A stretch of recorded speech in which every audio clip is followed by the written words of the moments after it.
Salut, aujourd'hui je vais te faire une petite vidéo en extérieur, sous la neige. Donc en fait je voulais revenir là sur une vidéo que j'avais fait récemment là où je te parlais de la notion de standard de qualité.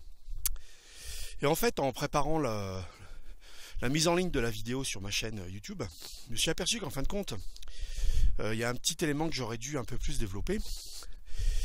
En parlant de standard de qualité, c'est vrai que le standard de qualité de prise de vue est aussi en corrélation par rapport au style de prise de vue. C'est-à-dire que, par exemple, si tu fais du photoreportage, je sais pas, t'es correspondant presse par exemple, tu couvres des manifs par exemple, tu vois, ou enfin ce que tu veux. Le standard de qualité pour ce genre de reportage photo est d'un type donné.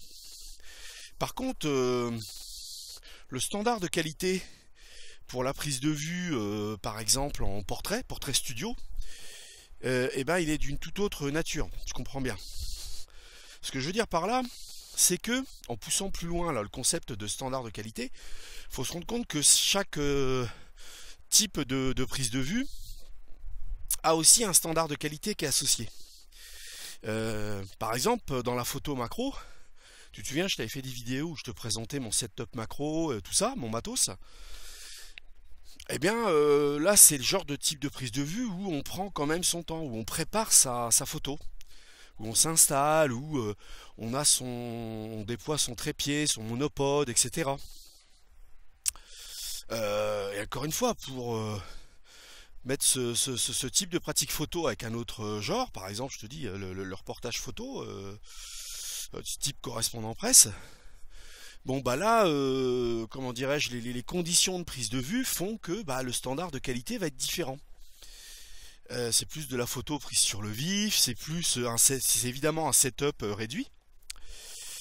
Donc voilà, je pense que c'était important que je te parle de ça aujourd'hui, que je précise un peu toutes ces notions, parce qu'il m'est déjà arrivé évidemment de te parler de setup, de te parler de workflow, mais tous ces éléments, workflow, setup, script de séance, parcours client éventuellement, vont être aussi en corrélation avec le standard de prise de vue commun finalement d'une pratique photo particulière. Comme je te l'ai dit tout à l'heure, si tu veux faire du portrait studio, là automatiquement dans portrait studio il y a le mot studio, donc ça induit un certain setup, un certain workflow.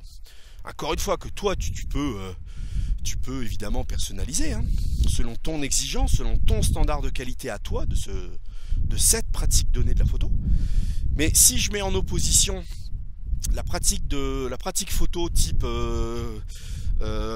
portrait studio avec la photo de rue par exemple, finalement les standards de qualité vont être différents parce que ce ne sera pas les mêmes setups, ce ne sera pas la même exigence.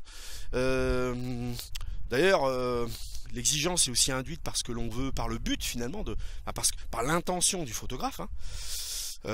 Qui dit photo sur le vif, qui dit photo de rue, dit aussi une forme de discrétion. J'espère que je ne veux pas glisser en même temps que je tourne cette vidéo. Ça fait du suspense. Hein. Est-ce que je vais me casser la gueule avant la fin de la vidéo? Donc voilà, c'est très important. Je te parle de ça parce qu'évidemment, si toi, tu es en quête un petit peu, enfin la recherche, tu es dans une démarche comme ça de recherche sur quel type de pratique photo te conviendrait, il faut aussi évidemment que tu prennes en compte justement le standard de qualité induit par cette pratique. Quel standard de qualité te correspond? Quel sous-entendu, qui dit standard de qualité, encore une fois donné sur une pratique, il y a forcément un setup, un workflow qui est associé. Toi, quel setup par exemple te correspond? Sous-entendu, si toi t'es pas quelqu'un de, t'es pas très matos, t'es pas du genre voilà, à te prendre la tête, à déployer du matos, à faire 1 milliard de réglages. Encore une fois, il n'y a pas de bonne ou de mauvaise réponse, il y a simplement une pratique qui te correspond, que tu dois découvrir. Justement, dans cette recherche, un élément qui peut t'aider, c'est justement d'étudier ça au travers le filtre du standard de qualité. Sous-entendu, si toi t'aimes plutôt t'as plutôt une pratique un petit peu instinctive, avec peu de matos, etc., etc. Peut-être que justement les setups qui sont associés, enfin les pratiques photos qui sont associées à ce type de setup pourraient te correspondre, tu vois. Je dis ça parce que c'est une piste, on peut le voir dans les deux sens, hein. Sous-entendu, si toi tu veux faire de la macro, bah faut savoir, faut étudier le standard de qualité qui est associé à ce type de photo. Et inversement, si toi tu as comment dirais-je, une certaine technicité, un certain niveau de technicité, eh ben faut que tu cherches le standard de qualité qui est associé à ce type de setup en fait. Tu vois, ça peut être une piste intéressante, tu vois. D'autre part aussi Oula. Attends, on va rétablir la situation. Donc d'autre part, de raisonner en standard de qualité, c'est aussi intéressant parce que ça te donne des éléments sur le post-traitement. Quel post-traitement est approprié à telle ou telle photo. Bah, encore une fois, le post-traitement, enfin le workflow en fin de compte, tu peux le faire évoluer suivant la destination de la photo. Sous-entendu, si c'est une photo, enfin, donc par exemple, selon mon expérience, admettons que tu travailles dans une cellule com et puis que tu es en charge d'un magazine, tu as des photos qui vont servir à illustrer certaines activités, admettons, de la boîte pour laquelle tu travailles, où tu es mandaté, donc qui vont couvrir l'actualité. Bon, ça c'est plutôt des photos qui vont être associées à des news, à des brèves, donc à l'intérieur dans les pages du magazine. Et par contre, bien sûr, il va te falloir des photos par exemple, une photo pour la couve, par exemple. Bon, bah là, évidemment, encore une fois, le standard de qualité de la photo qui va servir à couvrir une brève, à illustrer une brève, et le standard de photo qui va servir à illustrer une couverture, tu comprends bien qu'il est différent. Une petite brève là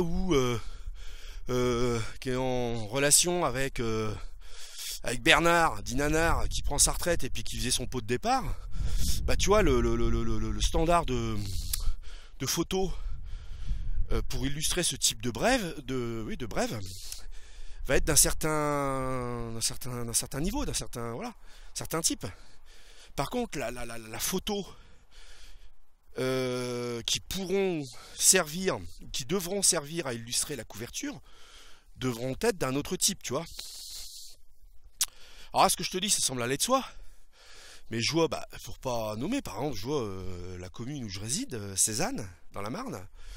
Je vois par exemple sur la feuille de chou là, de la commune, combien de fois finalement tu vois des photos qui servent à illustrer un petit peu le magazine, bon, pixelisé, etc., etc. C'est-à-dire que pour moi, ils n'ont pas maîtrisé le standard de qualité de la photo qui devrait normalement illustrer la couverture. Tu vois, par exemple. Bon, ce type de problème peut être dû à différents facteurs, hein. Voilà, enfin, je ne vais pas rentrer dans les détails, la technique de mise en page, etc.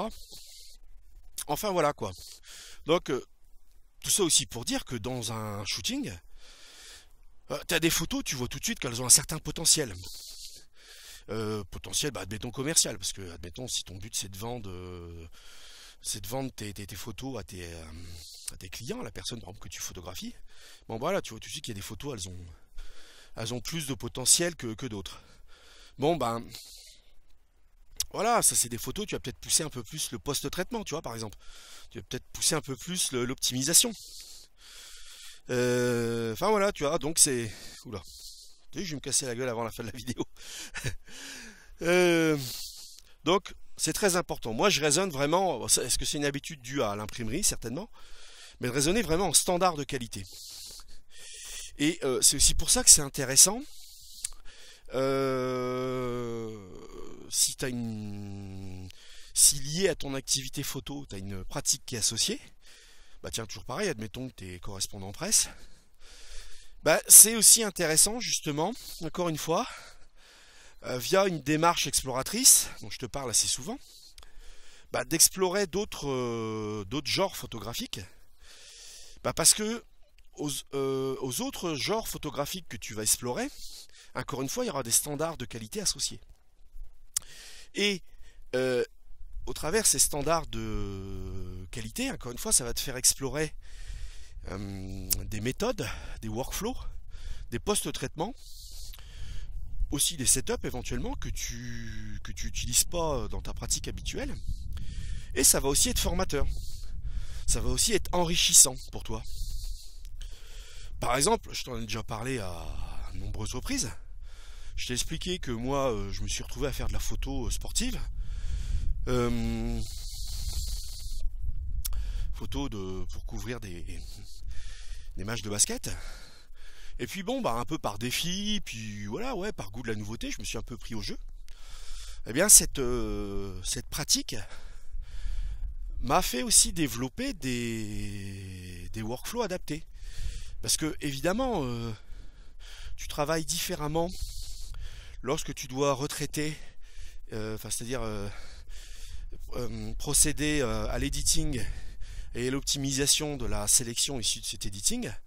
Tu dois travailler différemment suivant que tu travailles, suivant que tu dois retraiter une masse de photos. Admettons que j'ai fait, ça m'est déjà arrivé de faire 4 ou 5, couvrir 4 ou 5 matchs de basket. Dans ces cas-là, tu te retrouves à devoir retraiter une masse de plusieurs milliers de photos. Évidemment, pour retraiter cette masse de photos dans un délai relativement court, tu dois mettre en œuvre certaines méthodes, certaines techniques. Bon, donc ça va être des techniques différentes de celles de mes pratiques habituelles.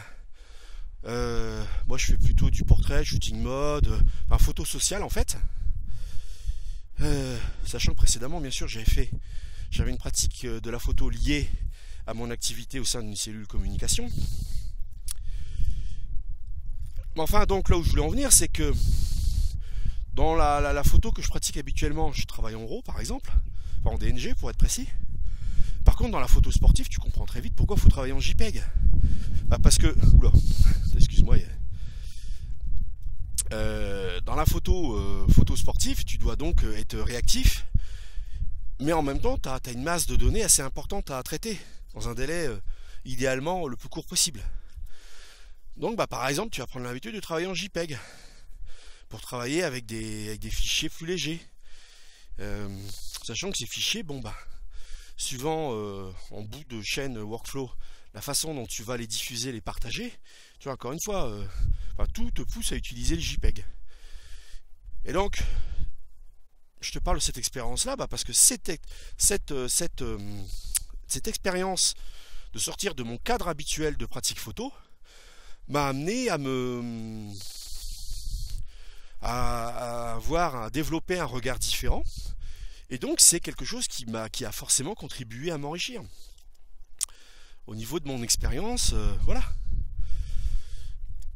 Et tout ça, c'est lié à la notion de standard de qualité. Le standard de qualité des photos issues d'une couverture d'une activité sportive type basket est évidemment différente du standard de qualité lorsque je fais un shooting mode. Bon, moi en plus je fais shooting en extérieur parce que j'aime bien. Je suis pas trop studio, tu vois. Voilà, donc tu vois, c'est des pratiques différentes, avec des standards de qualité différents. Et c'est très important de prendre ça en compte. Et j'allais dire, même c'est vraiment quelque chose qui vient vraiment tout en amont, tu vois, dans la façon dont tu vas imaginer qu'on se voit ton workflow. Et j'allais dire aussi, ton standard de qualité associé à une pratique photo, c'est-à-dire associé à un standard de qualité d'une pratique photo, va aussi être un élément contributif du développement de ta marque, j'allais dire. Ta marque, c'est beaucoup d'éléments. C'est pas que le côté plastique de tes photos. Tu peux développer ta marque, c'est-à-dire ce qui te permet de t'identifier assez clairement et assez rapidement par différents biais. Et ton workflow, même si c'est quelque chose d'invisible, quelque part, va aussi contribuer à façonner et à développer cette identité de marque. Tu vois. Donc tu vois, le standard de qualité intervient dans tout un tas de paramètres.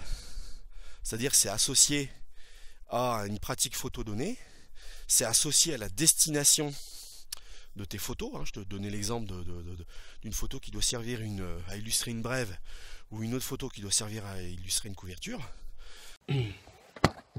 Hop là. Bon, finalement, je reprends la vidéo là depuis ma voiture. Figure-toi qu'avec le froid, mon smartphone s'est mis en sécurité, donc ce qui a coupé abruptement la vidéo. Alors donc, au moment où ça coupait, j'en étais à la conclusion. Donc, pour conclure, je dirais justement que le standard de qualité intervient dans tout un tas d'éléments. Tu as donc le standard de qualité associé à un genre photo particulier, c'est-à-dire le standard de qualité, c'est-à-dire la qualité normalement attendue, je sais pas, par exemple dans la photo macro, dans le reportage photo, dans la photo studio, photo événementielle, etc., etc. Après, tu as le standard de qualité que toi, tu te construis pour toi-même. C'est-à-dire le standard de qualité que tu t'imposes, à minima. C'est-à-dire la qualité que pour toi, tu t'engages à fournir à tes clients. Après, tu as le standard de qualité qui est associé à la destination d'une photo. Comme je disais tout à l'heure, évidemment, une photo qui est, par exemple, qui va servir à illustrer la couverture d'un magazine, bien sûr, on s'attend à une photo d'un niveau supérieur à celle qui va illustrer une petite brève dans les pages intérieures du magazine, par exemple. Ça va de soi. Après, tu as aussi le standard de qualité, par exemple, commercial. L'exemple qui me vient en tête, c'est si tu fais des stands photo Père Noël, quelque chose d'événementiel, mais voilà. Bon, de toute façon, compte tenu du flux de personnes dont tu vas t'occuper, tu as un temps relativement court. Et bien sûr, donc du coup, ça induit un type de relation particulier, tu vois. Donc ça pour te dire qu'encore une fois, le contexte aussi t'impose son standard de qualité. Parce que justement, tu pourrais faire de la photo avec un Père Noël, bien tranquillement, bien au chaud dans un studio, où tu prends ton temps, machin. Mais enfin, si tu fais un stand photo Père Noël, justement, genre dans les galeries commerciales ou ce genre de choses, bon, faut que ça débite. Et puis les gens, tu vois, ils sont pas super patients. Donc, tu vois, là aussi, le contexte te dicte un standard de qualité photo, mais aussi au niveau parcours client. Parce que là, il faut que ça soit dans le... Enfin, la principale contrainte, c'est le laps de temps extrêmement réduit, quoi. Donc, voilà des pistes. Donc, tu vois, le standard de qualité est un élément qui est vraiment tout en amont.